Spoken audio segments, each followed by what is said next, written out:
Hello everyone, आप सभी को आपके अपने YouTube channel start to prevent learning English class में मैं अमित कुमार हार्दिक अभिनंदन करता हूं। जैसा कि आप देख पा रहे होंगे, आज का जो टॉपिक है काफ़ी इम्पोर्टेंट रहने वाला है। टेंस, इसका मतलब होता है काल, और यह इससे जो है बहुत सारे कॉम्पिटिटिव एग्जाम में क्वेश्चन पूछे जाते हैं और आपको एकेडमिक एग्जाम में भी देखने को मिलते हैं। तो ये टॉपिक काफ़ी इम्पोर्टेंट है, आप निश्चित रूप से बिना स्किप किए हुए देखिए तो आपको काफ़ी समझ में आएगा, क्योंकि मैं इसको बिल्कुल अपनी भाषा में, अपनी मातृभाषा में, हिंदी भाषा में इसको जो है बिल्कुल अच्छी तरह से बताने वाला हूँ। तो जितने भी स्टूडेंट हैं इसको निश्चित रूप से देखें, आपको बेहतरीन ढंग से समझ में आएगा। और इस पॉइंट को आप जानने से पहले ये जान लें कि ये दो चीज़ों पर विशेष करके आपको मेहनत करना पड़ेगा, एक पहचान विधि और दूसरा बनावट विधि। और दोनों जो टर्म है, दोनों जो पॉइंट है, इसको मैं बेहतरीन ढंग से बताऊंगा और आपको कम से कम समय में आप इस टॉपिक को सीख सकते हैं। जैसा कि आपको पता है कि टेंस 3 प्रकार के होते हैं। चलिए यहाँ से ये स्टार्ट करते हैं। आपको स्क्रीन पर दिख रहा होगा, टेंस 3 प्रकार के होते हैं। Present tense, past tense and future tense. 3 प्रकार के होते हैं tense, present tense, past tense, future tense. और प्रेजेंट टेंस 4 प्रकार के होते हैं, ठीक है। प्रेजेंट टेंस 4 प्रकार के होते हैं। सबसे पहला होता है प्रेजेंट इंडेफिनिट टेंस, आपको स्क्रीन पर दिख रहा होगा। Present indefinite tense, present imperfect tense और present perfect tense, present perfect continuous tense. ये 4 प्रकार के होते हैं और चारों प्रकार को हम लोग इस प्रकार से क्रमबद्ध तरीका से सीखेंगे कि आपको आसानी से टेंस समझ में आ जाएगा और आप इस चीज़ को मात्र 2 घंटे में पूरा सीख सकते हैं। लेकिन मैं आपको हर एक टेंस को बारी बारी से देने वाला हूँ, ठीक है। आप यहाँ से बिल्कुल आसानी से नोट करके आप बिल्कुल आसानी से ये आप हमेशा के लिए सीख सकते हैं। ये वीडियो आप निश्चित रूप से नोट जरूर करना, आपके लिए काफ़ी वैल्यूएबल रहने वाला है। तो चलिए स्टार्ट करते हैं। तो सबसे पहला आपने अभी तक जाना कि टेंस 3 प्रकार के होते हैं और प्रत्येक प्रकार के टेंस 4 प्रकार के होते हैं। प्रेजेंट टेंस 4 प्रकार के होते हैं। इसमें पहला जो टेंस है वो है प्रेजेंट इंडेफिनिट टेंस, प्रेजेंट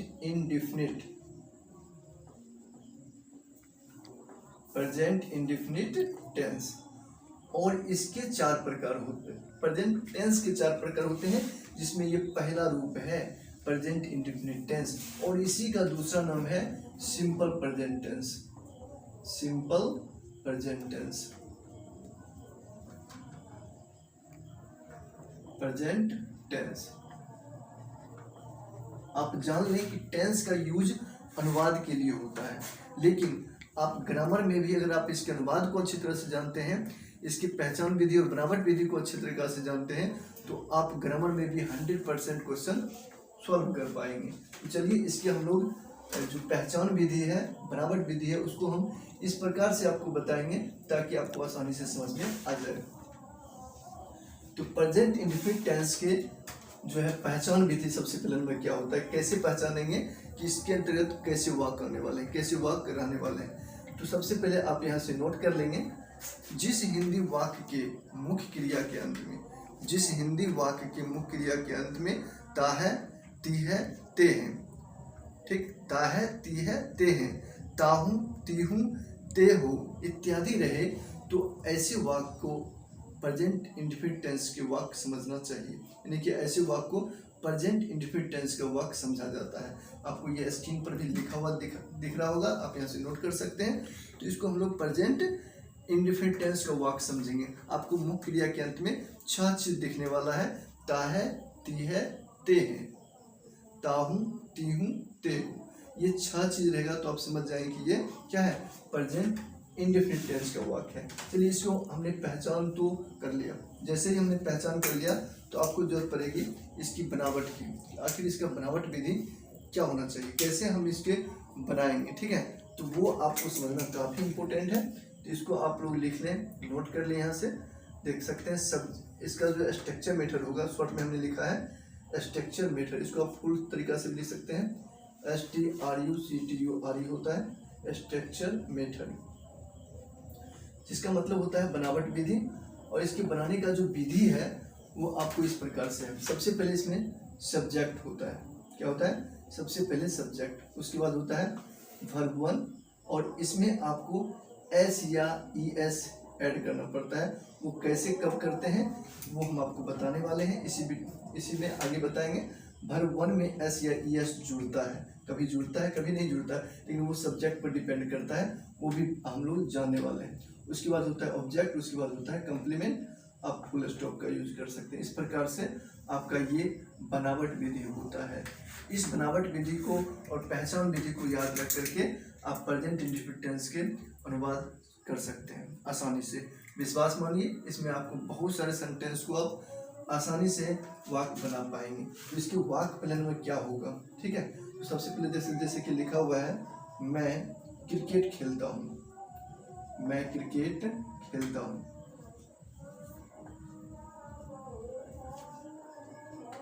या फिर कोई बच्चा कहता है कि वह बाजार जाता है, वह बाजार जाता है।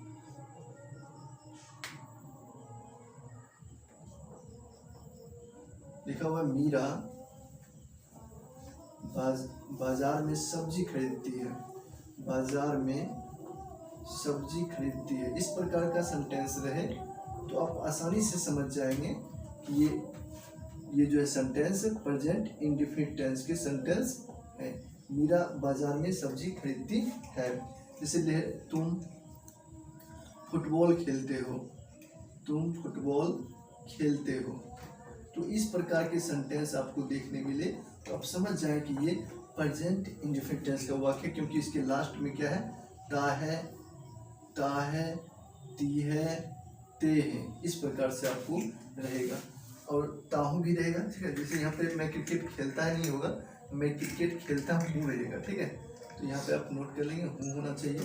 तो इस प्रकार से ता हूँ रहेगा, ता है रहेगा, ठीक है। तो इस प्रकार से आप सेंटेंस को सोच सकते हैं कि इसमें ऐसे सेंटेंस आने वाले हैं। तो आपको सबसे पहले आप जरूरत पड़ेगी इसको बनाएंगे कैसे। तो इसको बनावट इस प्रकार से करना है, सब्जेक्ट वर्ब 1 एस या E S plus object plus complement. तो एस या ई एस का मसला अब हम लोग हल कर लेते हैं कि एस या ई एस कब जुड़ते हैं, ठीक है। इसको आप लोग यहाँ से नोट कर सकते हैं, आपको स्क्रीन पर दिख रहा होगा कि जब सब्जेक्ट थर्ड पर्सन सिंगुलर हो, थर्ड पर्सन सिंगुलर सब्जेक्ट कौन कौन होते हैं, तो वो मात्र 4 ही होते हैं, ही, सी, इट और कोई भी एक नाम। देख सकते हैं, आपको मैंने बताया है कि इंग्लिश में 9 सब्जेक्ट होते हैं और 4 सब्जेक्ट ये दिखे, कोई भी एक नाम सिंगुलर में दिखे तो उसमें आपको एस या ई एस जोड़ना है। बाकी और कोई सब्जेक्ट रहे उसमें एस या ई एस का आप नहीं जोड़ सकते हैं। तो इस प्रकार से आप अगर दिखे तो आप एस या ई एस जोड़ करके बिल्कुल उसको बना सकते हैं, ठीक। तो आपने यहाँ पे समझा कि जब subject third person singular number में रहे तो आपको एस या ई एस जुड़ेगा। तो इस प्रकार से हमने स्ट्रक्चर मेथड, ये अफर्मेटिव का था, ये आपको जो था ये अफर्मेटिव जिसको हम लोग बोलते हैं सकारात्मक वाक्य, अफर्मेटिव का ये सेंटेंस स्ट्रक्चर मेथड था सकारात्मक, ठीक है। इसमें आपको सिर्फ और सिर्फ सकारात्मक वाक्य देखने को मिलेगा, जिसमें कि नहीं, क्या, ये सब नहीं रहने वाला है। यानी इस प्रकार के सेंटेंस रहेगा, मैं क्रिकेट खेलता हूँ, वह बाजार जाता है, मेरा बाजार में सब्जी खरीदती है, तुम फुटबॉल खेलते हो।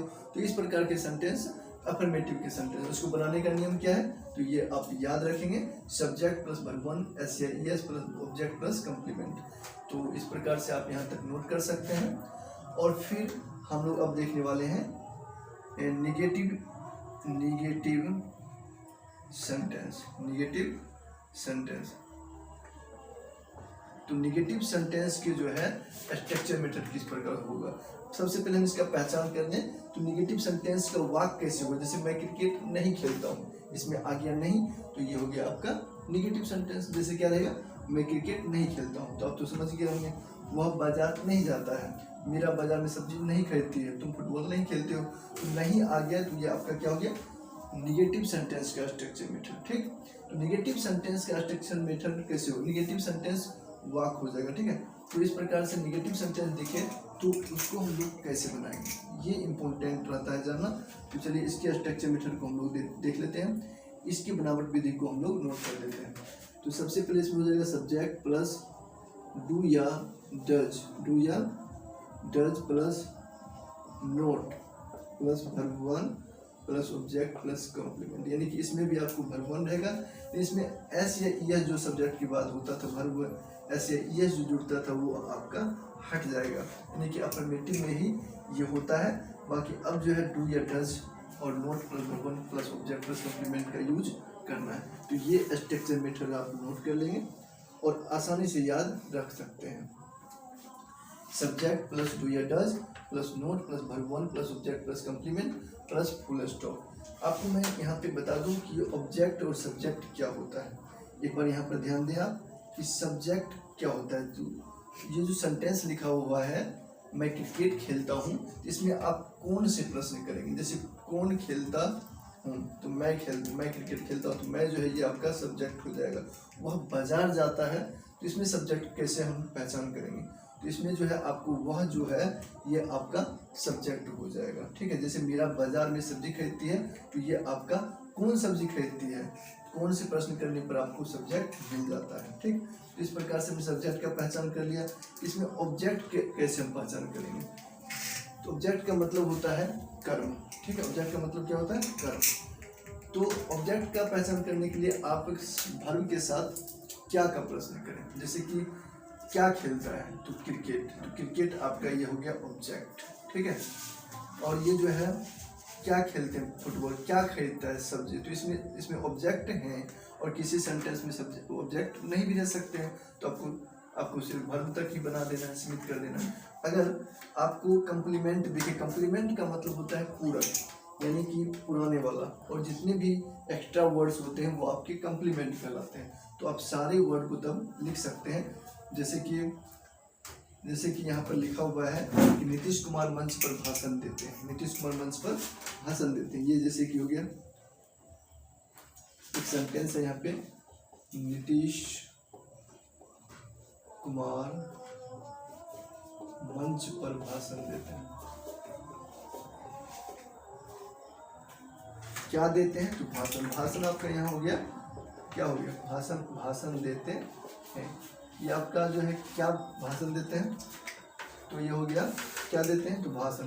तो भाषण आपका तो ऑब्जेक्ट हो गया। ठीक है, लेकिन यहाँ पे मंच जो होता है, ये सब सारे वर्ड जो आते हैं ये आपके कम्प्लीमेंट हो जाएंगे। तो कम्प्लीमेंट कौन होता है, जो ऑब्जेक्ट के बाद होता है। ठीक, ऑब्जेक्ट के बाद जो बचता है सेंटेंस में वो आपका कम्प्लीमेंट होता है। जैसे कि मैं मैदान में क्रिकेट खेलता हूँ, मैं मैदान में क्रिकेट नहीं खेलता हूँ। इस प्रकार सेंटेंस में मैं मैदान में क्रिकेट नहीं खेलता हूँ। ठीक, इस प्रकार का सेंटेंस रहे तो आप इसको कहेंगे क्या है, इसमें कम्प्लीमेंट है, क्योंकि खेलना क्या है, वर्ब है। क्या खेलता है, क्रिकेट। ठीक है, मैदान में, मैदान जो है आपका कम्प्लीमेंट हो जाएगा। तो इस प्रकार से हमने समझा निगेटिव सेंटेंस को भी आप लिख सकते हैं और यहाँ पर आप यूज कर सकते हैं डू या डज का। ठीक, चलिए यहाँ तक अगर आप समझ पा रहे होंगे तो इसे नोट जरूर कर लें। अगर आपको हेल्प मिल रहा हो तो लाइक जरूर करें ताकि मुझे मोटिवेशन मिले, और मैं आपको यह जो 12 टेंस है, 12 टेंस को मैं वीडियो आपको डालूं और आप यहाँ से नोट करके बिल्कुल सीख सकते हैं फ्री ऑफ कॉस्ट। तो आप देखिए निगेटिव सेंटेंस जो है, निगेटिव सेंटेंस का स्ट्रक्चर मेथड तो आपने देख लिया कि सब्जेक्ट प्लस डू या does plus not plus verb one plus object plus complement होता है। आपके सवाल उठ रहे होंगे कि डू या डज का प्रयोग कहाँ करते हैं। अगर डू, क्योंकि दो है और सब्जेक्ट के साथ डू या डज का प्रयोग करना, किस सब्जेक्ट के साथ डू लगेगा और किस सब्जेक्ट के साथ डज लगेगा, ये आपके सवाल उठ रहे हैं। तो इसका अब हम लोग हल करते हैं, फिर इंट्रोगेटिव सेंटेंस का स्ट्रक्चर मेथड देखेंगे और फिर उसके बाद WH क्वेश्चन के स्ट्रक्चर मेथड देखेंगे। तो इस प्रकार से आपका जो है प्रेजेंट इंडेफिनिट टेंस पूरा क्लियर हो जाएगा। तो चलिए हम लोग अब, अगर यहाँ तक आपने नोट नहीं किया तो नोट कर सकते हैं। अब हम लोग देखते हैं इंट्रोगेटिव सेंटेंस पर, पहले मैं इसका डू या डज का प्रयोग के बारे में बात करते हैं। ठीक, तो यहाँ आप देख सकते हैं, थोड़ा सा देख लें यहाँ पे पहले कि use of do, use of do मतलब डू का प्रयोग कहाँ करेंगे। तो आप यहाँ पे आई, वी, यू और दे, और जो प्लुरल नाउन रहता है PLURAL प्लुरल नाउन, यानी कि ये 5 सब्जेक्ट अगर आपको दिखे तो इसके साथ आप डू का प्रयोग करेंगे। और यूज ऑफ, आप लोग डज देख लें, तो यूज ऑफ डज, डज का प्रयोग किसके साथ करेंगे, ही, सी, 8 और कोई भी एक नाम रहे, यानी कि थर्ड पर्सन सिंगुलर नंबर के साथ डज का प्रयोग होगा। तो इस प्रकार से आप इसे भी नोट जरूर कर लें। इस प्रकार से आप आसानी से जो है आप ऐसे वाक्य को आसानी से बना सकते हैं निगेटिव सेंटेंस के भी। तो इसका क्या हो जाएगा, आई डू नोट प्ले, देख सकते हैं सबसे पहले सब्जेक्ट प्लस डू या डज लिखें, नोट लिखें, उसके बाद वर्ब का यूज हुआ है I do not play cricket, I do not play cricket in the field, in the field. तो इस प्रकार से आप आसानी से बना सकते हैं। और ऐसे सेंटेंसेस मैं आपको बिल्कुल प्रैक्टिस के लिए आपको स्क्रीन पर दिख रहा होगा, तो ऐसे सेंटेंस आप निश्चित रूप से प्रैक्टिस कर सकते हैं। चलिए अब हम लोग बात करते हैं इंट्रोगेटिव सेंटेंस पर। इंट्रोगेटिव सेंटेंस, तो इंट्रोगेटिव सेंटेंस को पहचान तो आप आसानी से कर सकते हैं, जिसके शुरू में क्या लिखा हुआ रहेगा, और इसमें सेंटेंस आएंगे इस प्रकार से, जैसे कि क्या मैं अंग्रेजी पढ़ता हूँ, क्या मैं अंग्रेजी पढ़ता हूँ,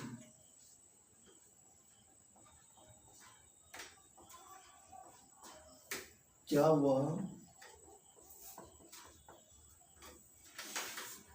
वह सवेरे जगता है, सवेरे जगता है। इस प्रकार के सेंटेंस रहेगा तो आप समझ जाएंगे कि ये इंट्रोगेटिव सेंटेंस है। और इंट्रोगेटिव सेंटेंस को बनाने का नियम क्या है, ये काफी इंपॉर्टेंट होता है। तो आप यहाँ से याद कर लेंगे स्ट्रक्चर मेथड, इसका भी आसान ही है। सबसे पहले इसमें डू या डज लगा देंगे, डू या डज सबसे पहले हो जाएगा। फिर उसके बाद सब्जेक्ट नोट रहे तो नोट, यहाँ पे घेर देते हैं, नोट रहेगा तो नोट का यूज करना है, plus verb one plus object plus complement. तो ये आपके इंट्रोगेटिव सेंटेंस के स्ट्रक्चर मेथड तैयार हो जाते हैं। बिल्कुल आप यहाँ से लिख सकते हैं, और ये रिकॉर्डेड वीडियो है तो आप आसानी से जो है पीछे आगे करके देख सकते हैं, जो कि हमारे ट्यूशन या फिर कोचिंग में ऐसा नहीं होता है ना। एक बार जो हमने सीखा फिर उसके बाद दोबारा नहीं पता, लेकिन यहाँ से आप बिल्कुल सीख सकते हैं। डू या डज प्लस सब्जेक्ट नोट रहे तो note plus verb one plus object plus complement, ये आप जरूर स्ट्रक्चर मेथड समझ गए होंगे। सबसे पहले इसमें डू या डज का यूज करना है, उसके बाद सब्जेक्ट, उसके बाद नोट रहे तो नोट प्लस वर्ब ना। तो इस प्रकार से आप देख सकते हैं। पहला जो सेंटेंस है क्या मैं अंग्रेजी पढ़ता हूँ, इसको आप आसानी से आप बना सकते हैं। जैसे कि लिखा हुआ है क्या मैं, यहाँ पर जो है आपको मैं लिखा हुआ है, तो यहाँ पे क्या हो जाएगा, तो डू का यूज करना है। डू आई रीड इंग्लिश,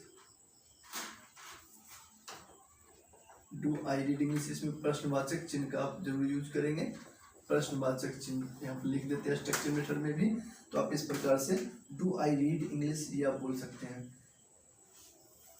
जैसे कि नेक्स्ट लिखा हुआ है क्या मैं सवेरे जगता हूँ, तो यहाँ पे आप बोल सकते हैं do I get up, get up मतलब होता है जगना ना। डू आई गेट अप, सवेरे जगता हूँ, do I get up morning. तो आप इस प्रकार से लिख सकते हैं। तो आप समझ गए होंगे जैसे कि क्या मैं। तो इस प्रकार से बहुत सारे सेंटेंस आपको दिख रहे होंगे। आप निश्चित रूप से ऐसे सेंटेंसेस को बना करके, इंट्रोगेटिव सेंटेंस को बना करके बिल्कुल आप आसानी से सीख सकते हैं। तो इस प्रकार से मैं अब नेक्स्ट टॉपिक बताऊं तो नेक्स्ट इसमें है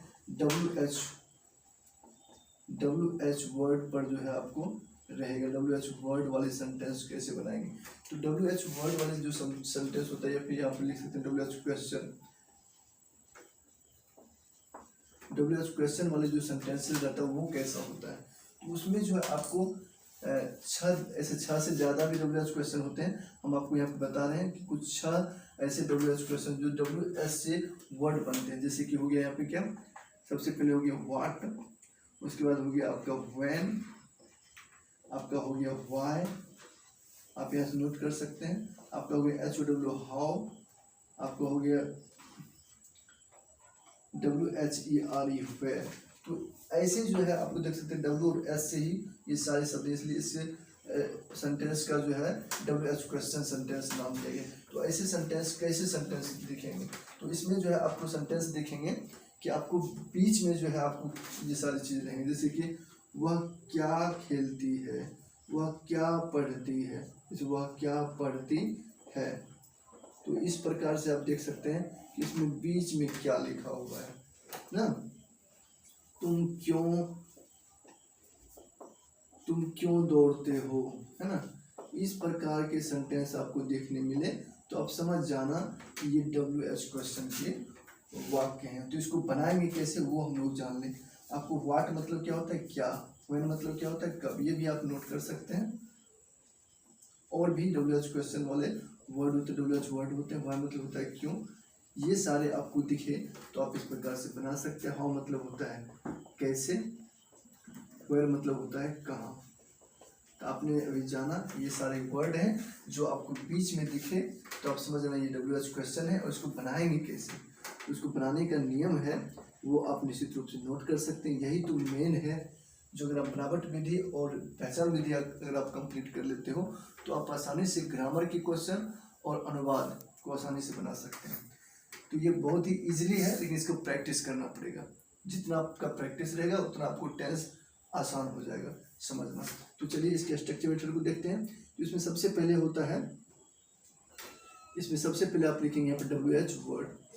WH वर्ड जो रहेंगे इसको पहले लिखाएगा, फिर उसी प्रकार से हो जाएगा डू या डज, डू या डज प्लस इसमें आपको लिखना है सब्जेक्ट, नोट रहे तो note plus verb 1 plus object plus complement plus question mark. इस प्रकार से आप WH वर्ड के भी स्ट्रक्चर मेथड आसानी से लिख सकते हैं और इसका प्रैक्टिस कर सकते हैं। और इस स्ट्रक्चर मेथड के जरिए आप ऐसे सेंटेंसेस को आसानी से बना सकते हैं।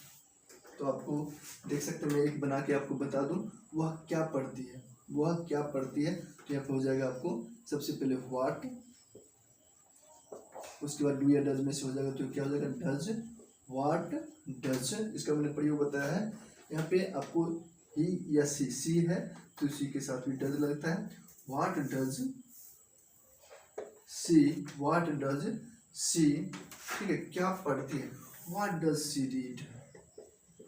तो ऐसे सेंटेंस आप आसानी से बना सकते हैं। इसमें ऑब्जेक्ट तो है नहीं, बस यहीं पर आपका वाक्य खत्म हो जाता है। तो इस प्रकार के सेंटेंसेस आपको स्क्रीन पर दिख रहे होंगे। तो ऐसे सेंटेंसेस को भी आप निश्चित रूप से प्रैक्टिस करें और इस प्रकार से आपका टेंस जो है प्रेजेंट इंडेफिनिट टेंस का जो ये क्लास है ये आपका यहीं पर इन हो जाता है। आपको यहाँ तक का वीडियो कैसा लगा आप निश्चित रूप से कमेंट में बताएंगे और मैं आपके लिए इसी प्रकार से सभी टेंस का वीडियो बना कर दूंगा और आप आसानी से जो है इसके सारे स्ट्रक्चर मेथड को कलेक्ट करके आप आसानी से ऑक्सफोर्ड जूनियर इंग्लिश ट्रांसलेशन या फिर ऑक्सफोर्ड करेंट इंग्लिश ट्रांसलेशन कि आप ट्रांसलेशन को आसानी से बना करके सीख सकते हैं। प्रैक्टिस घर पर आप कर सकते हैं। चलिए थैंक यू यहाँ तक